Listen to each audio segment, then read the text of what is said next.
క్రీస్తునందు ప్రియమైన సంఘమా, ప్రియ దేవుని బిడ్డలారా, మన రక్షకుడు, మన విమోచకుడు, సజీవుడైన యేసు దివ్యనామములో మీకందరికీ దైవాశీస్సులు, శుభాలు తెలుపుచున్నాను.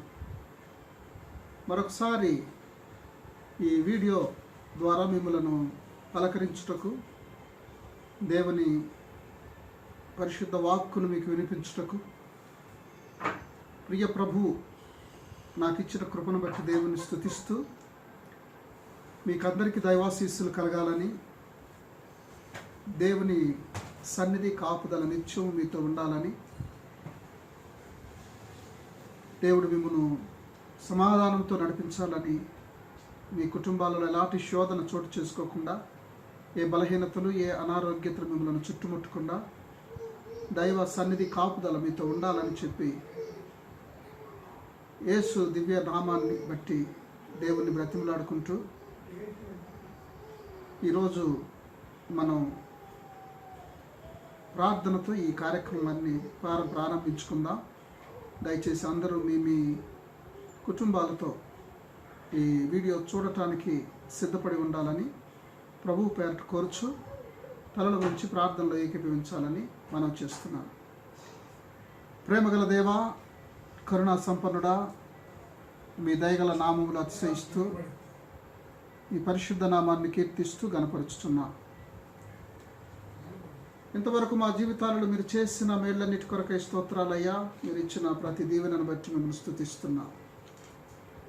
ప్రతి ఆధిక్యతను బట్టి, ఆశీర్వాదాన్ని బట్టి మీ కృతజ్ఞతలు చెల్లిస్తూ ఈ పరిశుద్ధమైన కాపుదల మేము అనుభవించుటకు మమ్మల్ని పాత్రులుగా చేసినందుకు, మీ కృప వలన మేము సజీవులుగా ఉండి మిమ్మల్ని స్తుతించుటకు, మీ దయా సంకల్పంలో మమ్మల్ని ఉంచుకున్నందుకై మీకు కృతజ్ఞతాస్తుతులు చెల్లిస్తూ ఉన్నాం.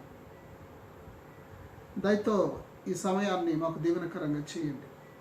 ఈ వీడియో వీక్షిస్తున్న ప్రియ బిడ్డలందరి కొరకై మీకు స్తోత్ర. ఏప్రిల్ బ్యాప్టిస్ట్ సంఘాన్ని బట్టి మీకు వందనాలు. సంఘంలో ఉన్న ప్రతి కుటుంబాన్ని బట్టి స్తోత్ర. ఏ కుటుంబానికి ఏ దీవెన అవసరమో దానిని దయచేస్తూ, మరి ముఖ్యంగా ఈ భయానక పరిస్థితులలో ఈ కరోనా వైరస్ బారిన పడకుండా మీరు దయ చూపుతున్నందుకు, కనికరాన్ని చూపుతున్నందుకు, ప్రేమ చూపుతున్నందుకు మీకు స్తోత్ర.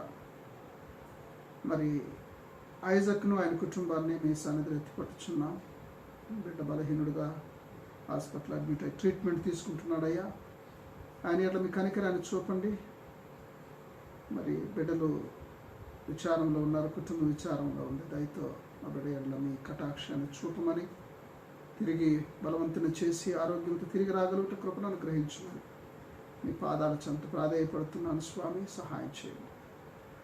అలాగే మా ప్రియ బిడ్డలందరినీ మీ చేతులకు అప్పగించుకుంటున్నాను.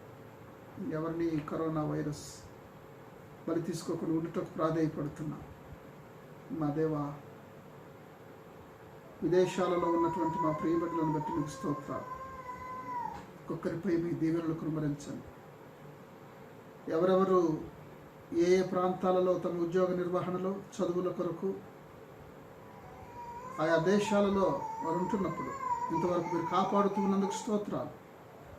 వారి ఎట్లా మీరు కనికరాన్ని చూపుతున్నందుకు స్తోత్రాలు. ఇదిగో మా దేవ, మరి ముఖ్యంగా అమెరికా దేశంలో మా బిడ్డలు ఎక్కువ మంది ఉంటున్నారయ్యా. వారందరి కొరకు ప్రార్థన చేస్తున్నాం. అక్కడ కరోనా వైరస్ తీవ్రంగా ఉంది మా తండ్రి. ఇంతవరకు కాపాడి మీ ప్రియ బిడ్డలకు మీరు అనుగ్రహిస్తున్న క్షేమాన్ని బట్టి స్తోత్రాలు. మేము స్తుతిస్తున్నాం. అలాగే మా దేవ, మా ప్రభువా, ఆయా రాష్ట్రాలలో మా ప్రియ బిడ్డలు అనేక మంది ఉద్యోగాల నిమిత్తమై, చదువుల నిమిత్తమై ఉంటున్నారయ్యా. వారందరి కొరకు స్తోత్రాలు. మీ ఆశీర్వచనం వారిపై ఉంచండి. మీ దీవెనలు వారిపై ఉంచండి. మీ కరుణహస్తాలను వారి కొరకు చాపమని ప్రార్థన చేస్తున్నాం. మీ క్షేమాన్ని వారికి అనుగ్రహించమని వేడుకుంటున్నాం. సంఘంలో ఉన్న ప్రతి కుటుంబాన్ని మీ ప్రేమ గల హస్తాలకు సమర్పిస్తున్నాం స్వామి. మీ దయా సంకల్పంలో వారిని ఉంచుచూ ఉన్నాం. సహాయం చేయండి. ఎవరికి ఏ కీడు చోటు చేసుకోకుండా మా దేవ, విశ్వాస యాత్రలో బలంగా స్థిరులుగా మీ సన్నిధిలో ఉండి మిమ్మల్ని వెంబడించుటకు సహాయం చేయమని మీ పాదాల చెంత ప్రాధేయపడుతున్నాను స్వామి. సహాయం చేయండి. ఇదిగో మా దేవా, ఈ దిన సేవకునైనా నన్ను కూడా మీరు బలపరచండి. నా బలహీనతల్లో మీరు బలపరుస్తూ ఆదరణనిచ్చి నెమ్మదితో నడిపిస్తూ ఉన్నందుకు స్తోత్రాలయ్యా.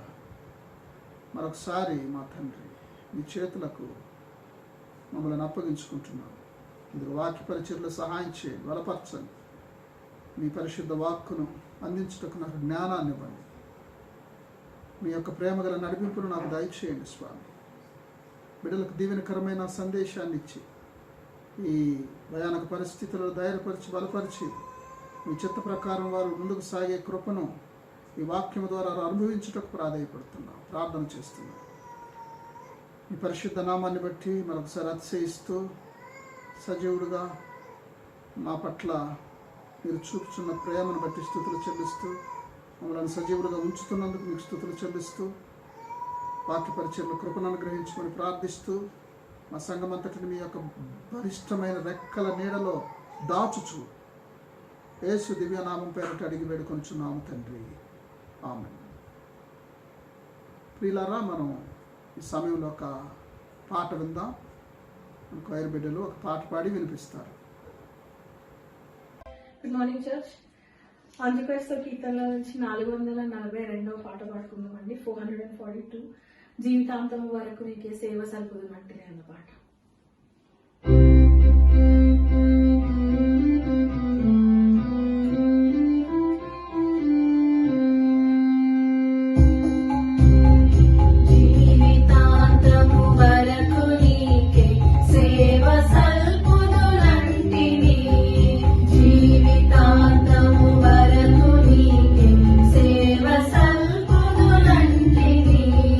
నీవు నాతో నుండి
మీ పరిశుద్ధ గ్రంథాలను ముందుంచుకోండి. దేవుని వాక్యాన్ని చదువుదాం.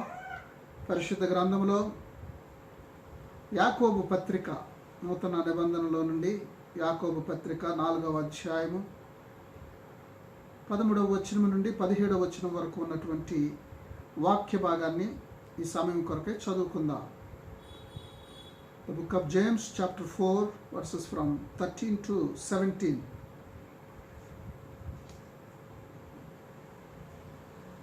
నేడైనను రేపైనను ఒకానొక పట్టణమునకు వెళ్ళి అక్కడ 1 సంవత్సరం ఉండి వ్యాపారము చేసి లాభము సంపాదింతము రండిని చెప్పుకుని వరలారా.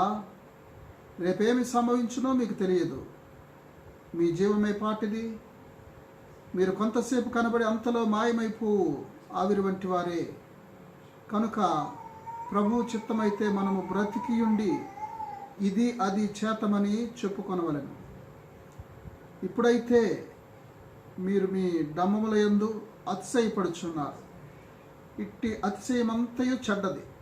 కాబట్టి మేలైనది చేయనెరిగియు అలాగు చేయని వానికి పాపము కలుగును. దేవుడు తన పరిశుద్ధ లేఖనాలను ఈ ప్రత్యేక సమయం కొరకై దీవించునుగాక. ప్రియులారా, ఈ సమయంలో ప్రైజ్ అండ్ వర్షిప్ చేద్దాం.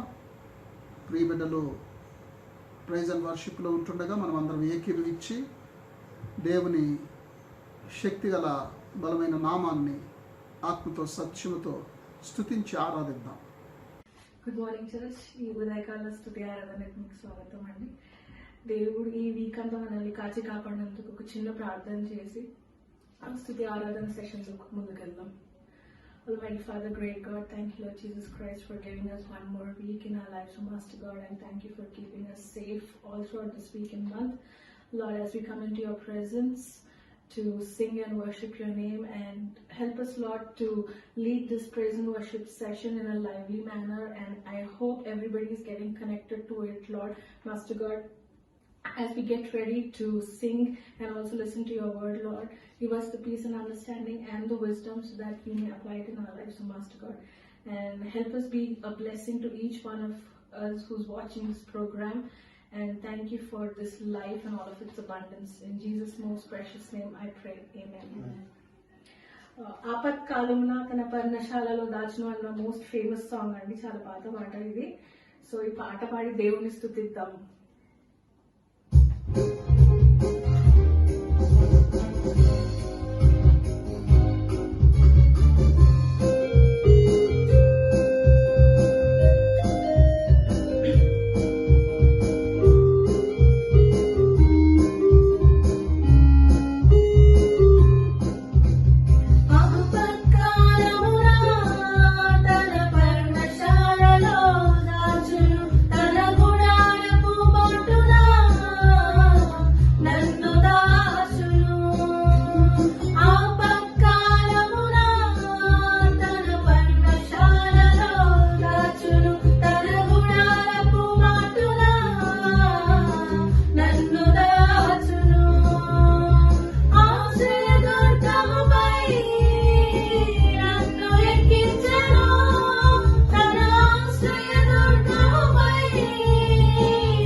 వరకు నన్ను ఎత్తుకునే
పాటగా ప్రేమ యేసుని ప్రేమ అన్న పాట పాడుకుందామండి. ఇట్స్ కామన్ సాంగ్, మనకు అందరికి వచ్చినటువంటి పాట.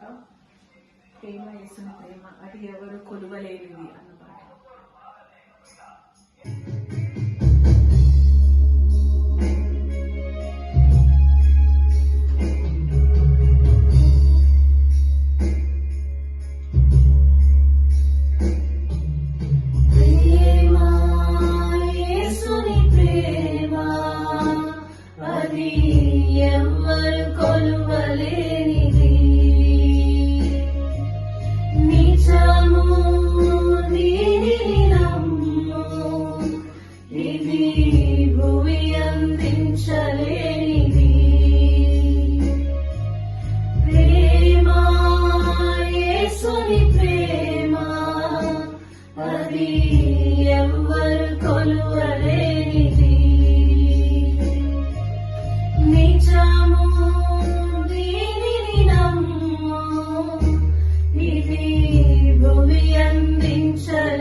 కడవ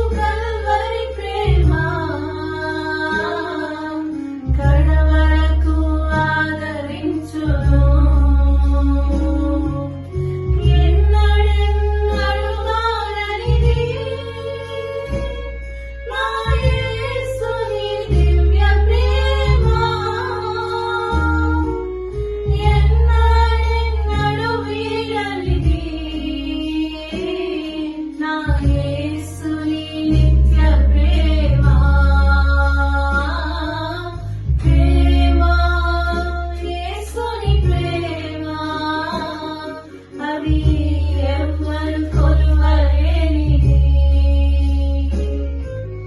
నిజము దీనిని నమ్ము, ఇది భూమి అందించలేనిది.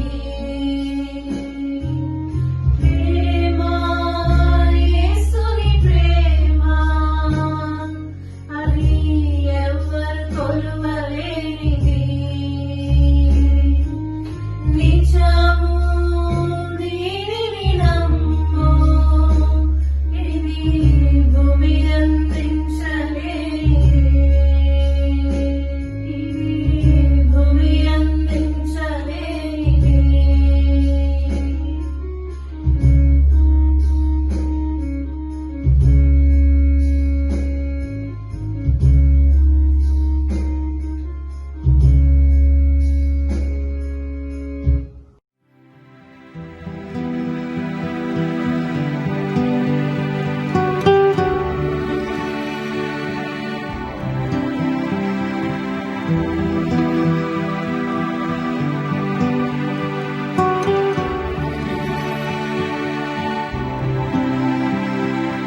ప్రియమైన వారలారా, మరొకసారి సజీవుడైన దేవుడు మీతో ఉండాలని, నిత్యం మిమ్మల్ని నడిపించాలని, మిమ్మల్ని బట్టి దేవుణ్ణి వేడుకుంటూ దయచేసి మీ బైబిల్స్ మీ ముందుంచుకోండి. యాకోబు పత్రిక తీయండి. 4వ అధ్యాయంలో 13వ వచనం నుండి 17వ వచనం వరకు మనం చదివాం. ఈ భాగంలో నుండి ఈరోజు మనం ధ్యానం చేయబోతున్నాం. ఈరోజు మన ధ్యానము నిమిత్తమై నేను ఏర్పాటు చేసుకున్నటువంటి అంశం ఏంటంటే, దేవుని చిత్తము మన జీవితాలలో నెరవేర్చబడుటకు సిద్ధపడి ఉండుట. దేవుని చిత్తము మన జీవితాలలో నెరవేర్చబడుటకు మనం సిద్ధపడి ఉండుట. ఇది చాలా ఆశీర్వాదకరమైనటువంటి అంశం. దేవుని చిత్త ప్రకారం మనం జీవించినప్పుడు ఈ లోకంలో మనం దేనికి భయపడకుండా విశ్వాస యాత్రలో గొప్ప దీవెనలను మనం స్వతంత్రించుకోవచ్చు అనే సత్యం ఈరోజు యాకోబు పత్రిక 4వ అధ్యాయం ద్వారా మీకు తెలియచేయబోతున్నా. యాకోబు 4వ అధ్యాయాన్ని మనం జాగ్రత్తగా గమనించినట్లయితే, యాకోబు భక్తుడు దేవునితో యుద్ధము అనే అంశంతో ఈ చాప్టర్ని ప్రారంభించాడు. ఆ తర్వాత దేవుని చిత్తము అనే అంశం పై మాటల్లో మనకి జ్ఞాపకం చేస్తూ ఈ చాప్టర్ని ముగించినట్లుగా మనం చూస్తూ ఉన్నాం. సో దేవుని చిత్తం అనే అంశంపై కొన్ని విషయాలను మనకు జ్ఞాపకం చేస్తూ మనం ఆధ్యాత్మిక జీవితంలో దేవుని చిత్త ప్రకారం నడుచుకోవటం ఎంత దీవెనకరమో యాకోబు భక్తుడు ఈ పత్రికలో మనకు జ్ఞాపకం చేస్తున్నాడు. ఇక్కడ మనం గమనించాల్సినటువంటి విషయం ఏంటంటే, ముందు దేవునితో యుద్ధము అనే అంశంతో ప్రారంభించాడు. ఆ తర్వాత దేవుని చిత్తం ఏంటో మనకు తెలియచేయడానికి ప్రయత్నం చేశాడు. అయితే ఈ రెండు విషయాలు కూడా పరస్పరమైనటువంటి సంబంధం కలిగి ఉన్నట్లుగా మనం గమనించాలి. దేవునితో యుద్ధం కావచ్చు, దేవుని చిత్తం అనే ఈ రెండు అంశాలు కూడా ఒకదానితో ఒకటి పరస్పర సంబంధం కలిగి ఉన్నాయి. విశ్వాసి దేవుని చిత్తమును నెరవేర్చువాడుగా ఉండని ఎడల ఆ వ్యక్తి తప్పకుండా సమస్యలను కలిగించేవాడుగా ఉంటాడు, నో డౌట్. కానీ దేవుని చిత్త ప్రకారము నడుచుకున్నటువంటి వాడు సమస్యలను కలిగించేవాడుగానే ఉంటాడు, కానీ శాంతిని కలిగించేవాడుగా అన్నిటికీ ఉండలేడు. ఫర్ ఎగ్జాంపుల్, కొంతమంది భక్తులను బైబిల్లో మీకు నేను జ్ఞాపకం చేయాలని కోరుతున్నాను. మనం లోతు విషయం ఆలోచించినట్లయితే తన ఇష్టానుసారంగా దేవుని చిత్తం కొరకు ఎదురు చూడకుండా తన చాయిస్ తోటి సొదొమ వైపు ప్రయాణమై వెళ్ళిపోయాడు. ఎవరు? లోతు. తన కుటుంబానికి ఆ స్థలం దీవెనకరమైందా, ఆశీర్వాదకరమైందా అనే ఆలోచన లేనటువంటి వాడుగా ఆయన ముందుకు సాగాడు. అందుకే తన కుటుంబానికి ఆయన కీడు తెచ్చినట్లుగా మనం చూస్తున్నాం. తన కుటుంబం ఏ రీతిగా పతనమైపోయిందో మనం చూడగలం. అలాగే దావీదు పాపం చేశాడు, వ్యభిచార పాపం చేశాడు. దాని ద్వారా కలిగిన ఫలితం ఏంటంటే తన కుటుంబానికి, తన రాజ్యానికి కూడా ఎన్నో కీడుకరమైనటువంటి పరిస్థితులు తీసుకొచ్చినట్లుగా మనం చూస్తాం. అలాగే యోనా, ఈయన ఇంకా మంచి ఎగ్జాంపుల్. ఈయన దేవునికి అవిధేయుడై తన చిత్తానుసారంగా, తన ఇష్టానుసారంగా, దేవుని చిత్తానికి వ్యతిరేకంగా ప్రయాణం చేసి ఓడ నిండా ఉన్నటువంటి ప్రజలను, అన్యులను సముద్రం పాలు చేసి ముంచివేసినంత పనిచేశాడు. ఇదంతా ఒక గొప్ప కీడు. సో పై వాటిలో నేను చెప్పిన ఎగ్జాంపుల్స్లో దేవుని చిత్తమునకు వీరంతా వ్యతిరేకంగా నడుచుకున్నందువలన వారి జీవితాలలో ఈ దుస్థితి లేకపోతే ఈ కీడు కలిగినట్లుగా మనం గమనించగలుగుతాం. ప్రియులారా, మనలో ప్రతి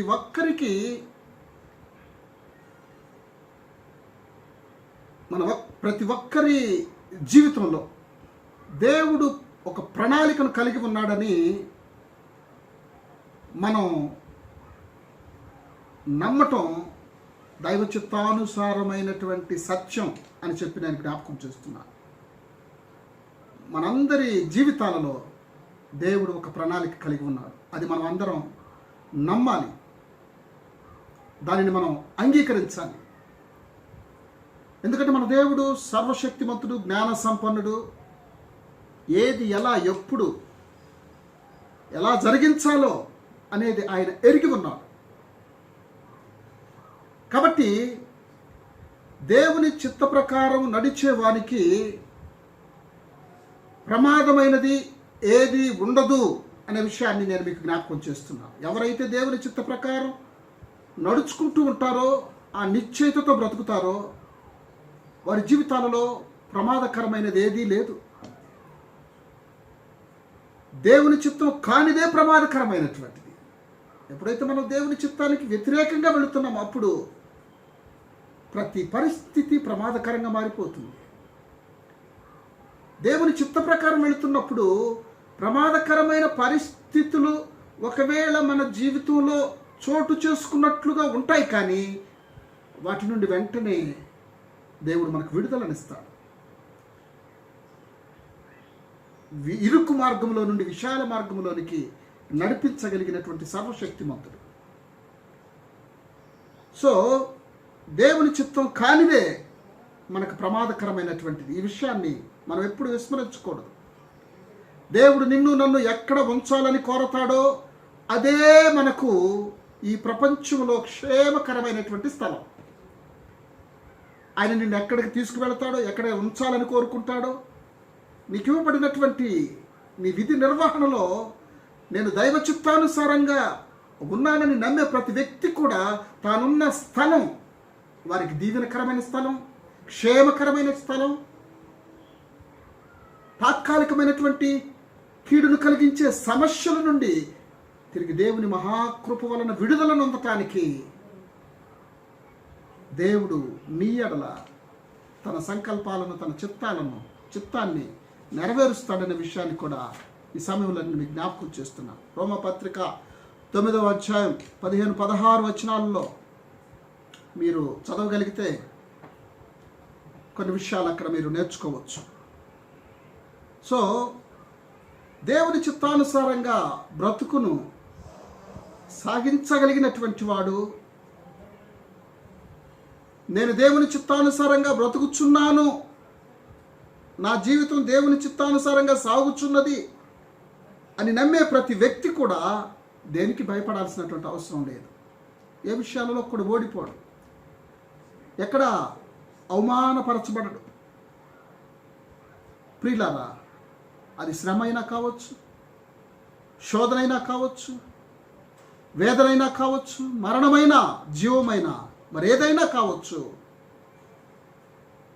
నేను దేవుని చిత్తానుసారంగా నా బ్రతుకును సాగిస్తున్నాను అని నమ్మినటువంటి వాడు ఇప్పుడు నేను చెప్పిన ఏ శోధనకు కూడా భయపడడని చెప్పి నేను మీకు జ్ఞాపకం చేస్తున్నాను. అందుకు బైబిల్లోనే మనకు ఎగ్జాంపుల్స్ ఉన్నాయి. యోబు గ్రంథం 1వ అధ్యాయం 20-22 వచనాల్లో మనం చూస్తే యోబును గురించి దేవుడు ఇచ్చినటువంటి సాక్ష్యం చాలా గొప్పది. ఆయన దేవుని చిత్తానుసారి. ఎందుకంటే దేవుడే ఆయనను యథార్థవంతుడని, అలాగే దేవుని యందు భయభక్తులు కలిగి చెడుతనమును విసర్జించి భూమి మీద ఉన్నటువంటి ప్రజలలో అతని వంటి వాడు లేడని చెప్పి దేవుడు ఆయనను హెచ్చించాడు. దేవుడు డిక్లేర్ చేశాడు, అటువంటి వ్యక్తి భూమి మీద లేడు అని చెప్పి గొప్పగా ఘనపరిచాడు యోబును. అందుకే యోబు తన జీవితంలో కలిగినటువంటి ఆ భయంకరమైనటువంటి శోధనలో, ఆ భయంకరమైనటువంటి శ్రమలో ఆయన ఎక్కడ భయపడలేదు. నా విమోచకుడు సజీవుడని నేను ఆయన చూస్తానని చెప్పి అతిశయించినట్లుగా మనం చూస్తున్నాం. దావీదు కూడా ఆ నిశ్చయత ఆయనలో ఉన్నది. నేను దేవుని చిత్త ప్రకారం ఉన్నాను అని చెప్పి నమ్మాడు.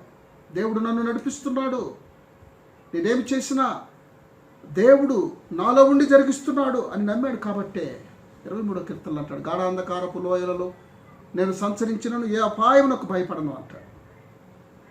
అలాగే అపోస్తుడైన పౌలు ఆయన చేసినటువంటి గొప్ప కార్యాలు, పరిచర్యలు ఆయన పొందిన అనుభవాలు, పరిచర్య కొరకు ఆయన పొందిన శ్రమలు, ఆయన స్థాపించిన సంఘాలు, ప్రభువు వాక్యం కొరకై ఆయన పడినటువంటి ఎన్నో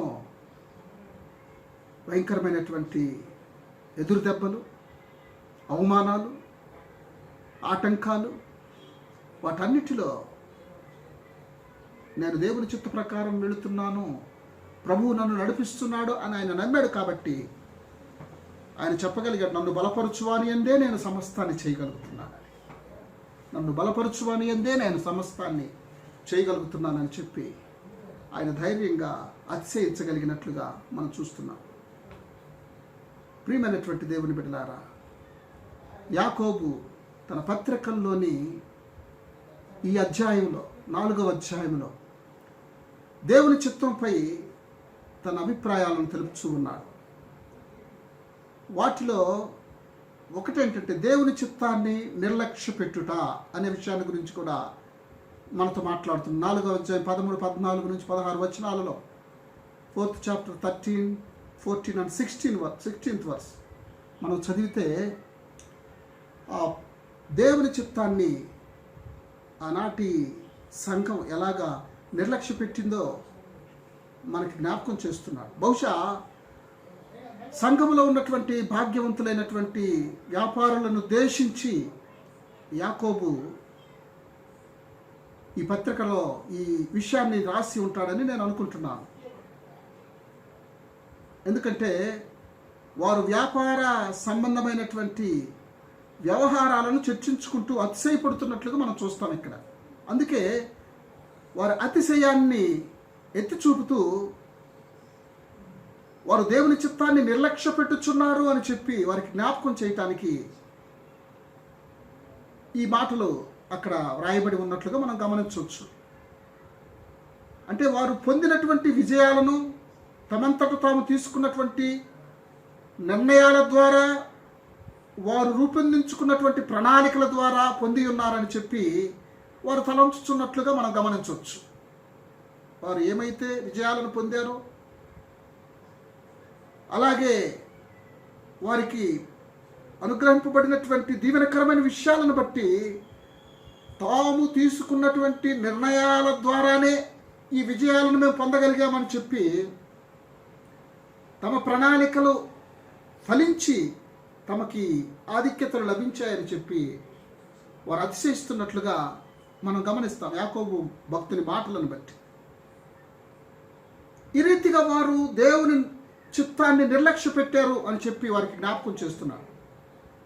అంటే నిజంగా మనం ఆలోచిస్తే వారు ఎంత బుద్ధిహీనులయ్యారో యాకోబు భక్తుని మాటలను బట్టి మనకు అర్థమవుతుంది. ఆ విషయాన్నే మీరు బుద్ధిహీనులని చెప్పి తన మాటల ద్వారా యాకోబు వారికి జ్ఞాపకం చేస్తున్నట్లు కూడా మనం గమనించగలుగుతాం. ప్రియులారా, జీవిత ఉద్దేశాలు మనం గమనించినట్లయితే 4వ అధ్యాయం 13వ వచనంలో జీవితానికి సంబంధించినటువంటి అన్ని విషయాలను గూర్చి మనం ఆలోచిస్తే ఒకసారి జీవిత ఉద్దేశాలను గురించి, అంటే నేడు, రేపు, కొనుట, అమ్ముట, లాభం సంపాదించుట, పోగొట్టుకునుట, ఇక్కడికి వచ్చుట, అక్కడికి వెళ్ళుట, అలాగే కార్యక్రమాలు, గమ్యాలు, రోజులు, సంవత్సరాలు, ఇవి ఈ ప్రస్తావనలు, ఈ సందర్భాలు, ఈ మాటలు ప్రతి మానవుని యొక్క జీవితంలో తప్పకుంటాయి. ఓటమి ఉంటుంది, గెలుపు ఉంటుంది, లాభం సంపాదించుకోవటం ఉంటుంది, పోగొట్టుకుంటూ ఉంటుంది, అక్కడికి వెళ్ళుట, ఇక్కడికి వచ్చుట, గమ్యానికి చేరుట, కార్యక్రమాల్లో పాలుపంపులు పొందుట, రోజులు, సంవత్సరాల గురించి మాట్లాడటం, ఇవన్నీ సహజంగా మన జీవితంలో తరచుగా మనం దైనందిన జీవితంలో మాట్లాడే మాటలు, వాడే సందర్భాలు మనకు కనబడతాయి. వీటన్నిటిలో దేవుని చిత్త ప్రకారం జరిగించుటకు పూనుకున్నప్పుడు ఆ జీవితం అర్థవంతమవుతుంది. నీవు అలాగా ముందుకు సాగిపోతే ధైర్యంగా నువ్వు గమ్యానికి వెళ్ళొచ్చు. మన జీవితంలో మనం ఏ విజయాన్ని సాధించినా, ఏ ఓటమి మనకు ఎదురైనా, వీటన్నిటిలో కూడా నేను దేవుని చిత్త ప్రకారం జరిగించుటకు పూనుకున్నాను అని నమ్మగలిగితే ఆ జీవితం అర్థవంతమైనటువంటి జీవితం అవుతుంది. ముగింపు ఆశీర్వాదకరంగా ఉంటుంది. నువ్వు ధైర్యంగా ముందుకు సాగటానికి దేవుడు నిన్ను ప్రోత్సహిస్తాడు. అపాయాల వలయంలో ప్రస్తుతం మనం జీవిస్తున్నాం. ఎప్పుడైనా మనం విని కని ఎరగనటువంటి పరిస్థితులు ఈరోజు మనం ఎదుర్కొంటున్నాం. నాకు తెలిసి ఈ దాదాపు 4 months చర్చలు క్లోజ్ కావటం, సమాజంలో ఫ్రీగా మనం మూవ్ కాలేకపోవటం, ఒక మనిషితో మాట్లాడటానికి కూడా భయపడేటువంటి పరిస్థితులు, ఒక ఇంటికి వెళ్ళటానికి భయపడే పరిస్థితులు, తోటి వ్యక్తితో దగ్గరగా నిలబడి మాట్లాడలేనటువంటి పరిస్థితులు నేను ఎప్పుడు చూడలేను. ప్రపంచమంతా వణికిపోతుంది ఈ కరోనా వైరస్ బారిన పడి. ప్రియులారా, వీటన్నిటిలో కూడా మనం ధైర్యంగా ముందుకు సాగిపోవాలంటే దేవుని తోడ్పాటు మనకెంత అవసరం, దేవుని చిత్తంలో మనం ఉండటం మరీ మరీ అవసరం అని చెప్పి నేను జ్ఞాపకం చేస్తున్నాను. ఆయన చిత్తానుసారంగా ఆలోచించటం, ఆయన చిత్తానుసారంగా నడుచుకోవటం, వాక్యానుసారంగా మన జీవితం ముందుకు సాగుతుంది అని నువ్వు నమ్మగలిగితే ఆ జీవితం తప్పకుండా అర్థవంతమవుతుంది. అన్నిటికంటే ప్రతి పరిస్థితిలో కూడా దేవుడు మనకిచ్చే విజయాన్ని మనం చూడొచ్చు అని చెప్పి నేను మీకు జ్ఞాపకం చేస్తున్నాను. ఇది నా తండ్రి ప్రపంచం, నేను ఆయన ప్రపంచంలో జీవిస్తున్నాను అని నువ్వు నేను దేవుని సన్నిధిలో అతిశయించటానికి దేవుడు నిన్ను బలపరుస్తాడు, నిన్ను దీవిస్తాడని చెప్పి నేను జ్ఞాపకం చేస్తున్నాను. అందుకే 4:15 అట్లా మన వచనాలు చదివితే ప్రభు చిత్తమైతే అనే మాటలు వాడతాడు భక్తుడు యాకోబు. 4:4లో మనం గమనించినట్లయితే అస్థిరమైనటువంటి జీవితాన్ని గురించి కూడా యాకోబు భక్తుడు తెలియచేస్తున్నాడు. ఇంతకుముందు జీవిత ఉద్దేశాలలో దేవుని చిత్తానికి తావుందో లేదా అని ప్రశ్నించాడు ఇక్కడ. ఆ తర్వాత అస్థిరమైనటువంటి జీవితాన్ని గురించి కూడా మనకి జ్ఞాపకం చేస్తున్నాడు. మన జీవితం అస్థిరమైనటువంటిదని సామెతల గ్రంథం 27:1లో కూడా మనం ఆ విషయాన్ని చూడవచ్చు. రేపటి దినమును గూర్చి అతిశయపడకుము, ఏ దినము ఏమి సంభవించునో నీకు తెలియదు. వాస్తవానికి యాకోబు పత్రికలో ప్రస్తావించబడినటువంటి ఈ వ్యాపారస్తులు మరుసటి దినాన్ని కూడా చూడలేని స్థితిలో వాళ్ళు ఉన్నారు. ఎందుకంటే తమ సొంత శక్తి చేత, తమ ఆలోచనల చేత వారు విజయాలను పొందేమని చెప్పి అతిశయిస్తున్నారు. కాబట్టి మరుసటి దినాన్ని చూడగలిగే ఆత్మీయ స్థితిలో వారు లేరు. అయితే వీళ్ళు సంవత్సరాల గురించి మాట్లాడుతున్నారు. ఏమంటారంటే సంవత్సరాంతం వాళ్ళకు చేయవలసినటువంటి పనులను గురించి ఉపాయాలు ఆలోచిస్తున్నారు, ప్రణాళిక చేసుకుంటున్నారు. అందుకే ప్రభు 4:14లో అల్ప జీవితాన్ని గురించి యాకోబు ద్వారా ఆ సంఘస్థులను హెచ్చరిస్తున్నట్లుగా మనం చూస్తున్నాం. అల్ప జీవితం అంటే ఈ అంశాన్ని గురించి పరిశుద్ధ గ్రంథం పదే చాలా మంది భక్తుల ద్వారా మనకి హెచ్చరించినట్లుగా మనం చూస్తాం. అల్ప జీవితం మన జీవితం, మన ఉద్దేశంలో జీవితం సుదీర్ఘమైనది. అందుకే మనం మన దైనందిన జీవితంలో మనం గమనిస్తే మనం సంవత్సరాలు లెక్కిస్తాం కానీ రోజులు లెక్కించాం.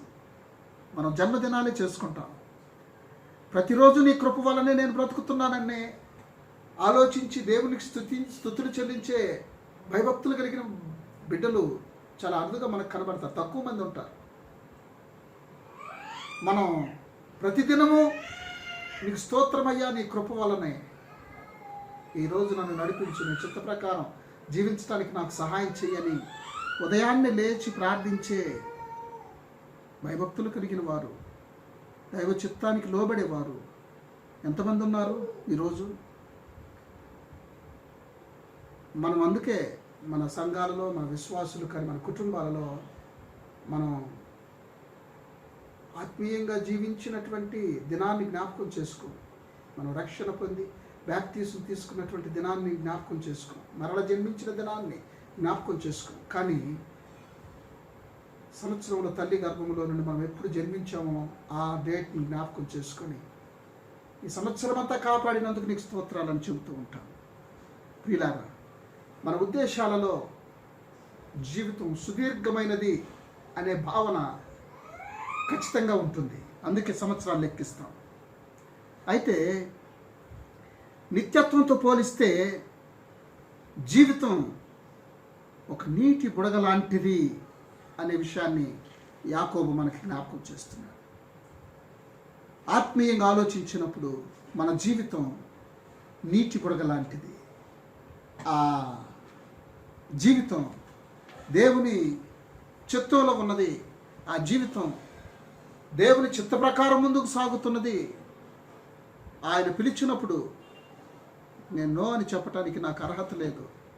ఆయన ఎన్ని రోజులు ఈ భూమి మీద నన్ను ఉంచుతాడో అన్ని దినాలు ఆయన చిత్తంలో నేను ఉండాలి అనే భావన, ఆలోచన ఈరోజు క్రైస్తవ విశ్వాసులలో కూడా లోపిస్తూ ఉంది. అందుకే మన ఇష్టానుసారమైనటువంటి జీవితాలు కొనసాగించడానికి మనం సిద్ధపడుతున్నాం.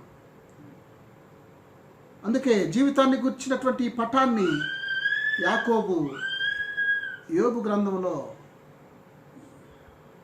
తీసుకున్నటువంటి మాటలు కొన్ని, కీర్తనల గ్రంథంలో తీసుకున్నటువంటి మాటలు కొన్ని మనం ఈ సమయంలో జ్ఞాపకం చేసుకోవటం ఆశీర్వాదకరం.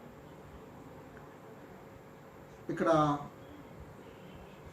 యోబు గ్రంథం 7వ అధ్యాయం 6వ వచనంలో యోబు అంటున్నాడు, నా దినములు నేతగాని నాడె కంటను వడిగా గతించుచున్నవి అంటాడు. 7:9లో మేఘము విడిపోయి అదృశ్యమైనట్టుగా నా దినాలు అదృశ్యమైపోతున్నాయి అంటాడు. 8:8లో యోబు గ్రంథం భూమి మీద మన దినములు నీడవలే ఉన్నవి అంటాడు. 9వ అధ్యాయం 25వ వచనంలో పరుగు మీద పోవాని కంటే నా దినములు త్వరగా గతించుచున్నవి అంటాడు. 9:26లో ఎర్ర మీదకు విసురున దిగు పక్షిరాజు వలె అవి త్వరపడిపోవును. పక్షిరాజు ఎర్ర మీదకి ఎంత స్పీడ్గా దిగుతాడో అంత త్వరగా మన ఆయుష్ కరిగిపోతుందట. 14:12లో పువ్వు వికసించినట్లు వాడు పెరిగి వాడిపోవును, నీడ కనబడకపోవునట్లు వాడు నిలువక పారిపోవును. అంటే అల్పమైన మన జీవితాన్ని గురించి యోబు గ్రంథకర్త పదే ప్రస్తావించడం మనం చూస్తాం. సో అల్పమైన మన జీవితాన్ని నిత్యత్వమైన వాటి కొరకు వెచ్చించాలి అనే విషయాన్ని మనకి యాకోబు జ్ఞాపకం చేస్తున్నాడు. అల్పమైన జీవితం నిత్య జీవితంగా మారిపోవాలి. ఎప్పుడు మనం దేవుని పిలుపు వస్తుందో తెలియదు కాబట్టి, మన కాలగతులు ఆయన వశంలో ఉన్నాయి కాబట్టి, మనం శాశ్వతమైనటువంటి జీవితాన్ని గురించి ప్రస్తుతం ఈ అల్పమైన జీవితాన్ని సిద్ధపరచుకోవాలని చెప్పి యాకోబు తెలియజేస్తున్నాడు. అప్పుడే అది దేవుని చిత్తాన్ని సంతరించుకుంటుందని చెప్పి మనం గుర్తించాలి.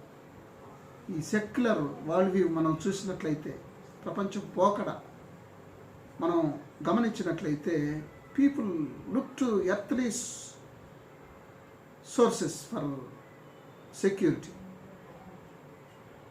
ఎర్త్లీ సోర్సెస్ కొరకు తాపత్రయపడుతూ ఉంది ఈ లోకం. Example wealth, success, theology, weapons, relations, ఇవన్నీ ప్రస్తుత టెక్నాలజీ, ఇవన్నీ కూడా చూస్తూ వాటి ద్వారా కలిగే మరి సెక్యూరిటీని గురించి ఆలోచిస్తూ అతిశయిస్తుంది. Real security comes from trusting God. దేవునిపై విశ్వాసం ఉంచినప్పుడు మాత్రమే నిజమైనటువంటి భద్రత మనకు లభిస్తుందని చెప్పి యాకోబు భక్తుడు మనకు జ్ఞాపకం చేస్తున్నాడు. సో దేవుని చిత్తానుసారంగా మన జీవితం ఉన్నప్పుడు దీనిని మనం పొందగలమని కూడా దేవుని చిత్తం యొక్క విశిష్టతను మనకిక్కడ యాకోబు గ్రంథకర్త జ్ఞాపకం చేస్తూ ఉన్నట్లుగా మనం చూస్తూ ఉన్నాం. ప్రియులారా, మన జీవితం ఎంత అల్పమైనది అనేది ముఖ్యం కాదు, జీవితకాలం ఎంత అనేది ముఖ్యం కాదు. జీవితం దేవుని ఆమోదం పొందిందా లేదా అనేది చాలా ప్రాముఖ్యమైనటువంటి విషయం అని చెప్పి నేను మీకు జ్ఞాపకం చేస్తున్నాను. ఈ భూమి మీద నువ్వు కొంతకాలం జీవించిన ఆ జీవితం దేవుని చేత ఆమోదించబడిందో లేదో ఆత్మ పరిశీలన చేసుకోవటం మనకెంతో దీవెన. దేవుని చిత్తంలో ఉన్నదో లేదో మనం గ్రహించటం, జాగ్రత్త పడటం మనకు దీవెన అని చెప్పి నేను మీకు జ్ఞాపకం చేస్తున్నాను. అందుకే ఈ నీడ మహిమ శరీరం ధరించాలి. నీడలాంటిదని చెప్పి మన జీవితం భక్తుడు మనకు తెలియచేస్తూ ఉన్న రీతిగా ఈ నీడ మహిమ శరీరం ధరించడానికి సిద్ధంగా ఉండాలి. అలాగే ఈ బెత్తినంత జీవితం నిత్య జీవంగా మారాలి. ఆవిరిలాంటి జీవితం అదృశ్యమై యేసు పాదాలపై పన్నీరుగా మారాలి. పువ్వుల రాలి పరదేశంలో పరిమళించాలి. అందుకే మన జీవితం ఎంత అనేది ముఖ్యం కాదు, అది దేవుని ఆమోదం పొందిందా, దేవుని చిత్తంలో ఉన్నదా లేదా అనేది మనం ఎప్పుడు పదే పరిశీలనాత్మకంగా ఆత్మీయ యాత్రలో ముందుకు సాగటం ఎంతైనా మనకు దీవెనని చెప్పి నేను జ్ఞాపకం చేస్తున్నాను. అందుకే ప్రభు మనల్ని ఎప్పుడు ఏ రీతిగా పిలుస్తాడో మనకు తెలియదు. కాబట్టి మనం సిద్ధపడి ఉండటం, ఈ జీవితం నిత్యత్వాన్ని సంతరించుకోవటం ఎంతో ప్రాముఖ్యమైన విషయం అని చెప్పి నేను మీకు జ్ఞాపకం చేస్తున్నాను. మరి ఎప్పుడో మనం పిలువబడినప్పుడు ఇప్పుడల్లా కాదు అనే ఆలోచన ధోరణి ప్రమాదకరమైనటువంటిదని కూడా నేను మీకు జ్ఞాపకం చేస్తున్నాను. కాబట్టి ఒకవేళ ఇప్పుడు ఆయన మనల్ని పిలిస్తే నేను రానని చెప్పే అధికారం నీకుందా, నాకుందా? మరి ఆ అధికారం లేనప్పుడు, ఎప్పుడు మనం పిలువబడతామో తెలియనప్పుడు, ఇంకొక క్షణంలో ఒకవేళ పిలువబడతామేమో తెలియనప్పుడు, నా జీవితానికి వచ్చినటువంటి ఆలోచన, ఈ కొద్ది జీవితం శాశ్వత జీవంగా మారడానికి నేను ఎట్లాగా సిద్ధపడుతున్నాను? నా జీవితం దేవుని చిత్త ప్రకారం సాగుతుందా? దేవుని చిత్త ప్రకారం సాగని జీవితం నిత్యత్వంలో ఉండటానికి అర్హత పోగొట్టుకుంటుందనే విషయం మనకందరికీ తెలుసు. అందుకే సార్వభౌముడైనటువంటి దేవుని సన్నిధికి విధేయులం కావటం దేవుని చిత్తం. ఎప్పుడైతే ఆయన సన్నిధిలో విధేయులం అవుతామో మనం దేవుని చిత్తంలో ముందుకు వెళ్తాం, ఆయన ప్రణాళికలో ఉంటాం. ఆయన సమస్తాన్ని దీవెనకరంగా మార్చి మనల్ని నడిపిస్తాడు.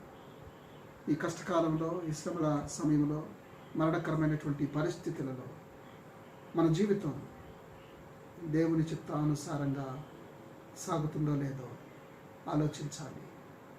ఏ పరిస్థితి మనల్ని కబళిస్తుందో, ఎప్పుడు మన ఊపిరి ఆగిపోతుందో మనకు తెలియదు. కాబట్టి ఈ కొద్ది జీవితం, ఈ కొంచెం జీవితం, ఈ బెత్తిరంత జీవితం, ఈ ఆవిరి లాంటి జీవితం, ఈ నీటి బుడగ లాంటి జీవితం దేవుని సన్నిధిలో ఆమోదించబడిందో లేదో, నిత్యత్వానికి అర్హతను సాధించిందో లేదో, యేసు పాదాల చెంత పరిమళించే యోగ్యతను పొందిందో లేదో మనం ఆలోచించుకోవాలని చెప్పి ప్రభువు నామం పేరట నేను మీకు జ్ఞాపకం చేస్తూ ఉన్నాను.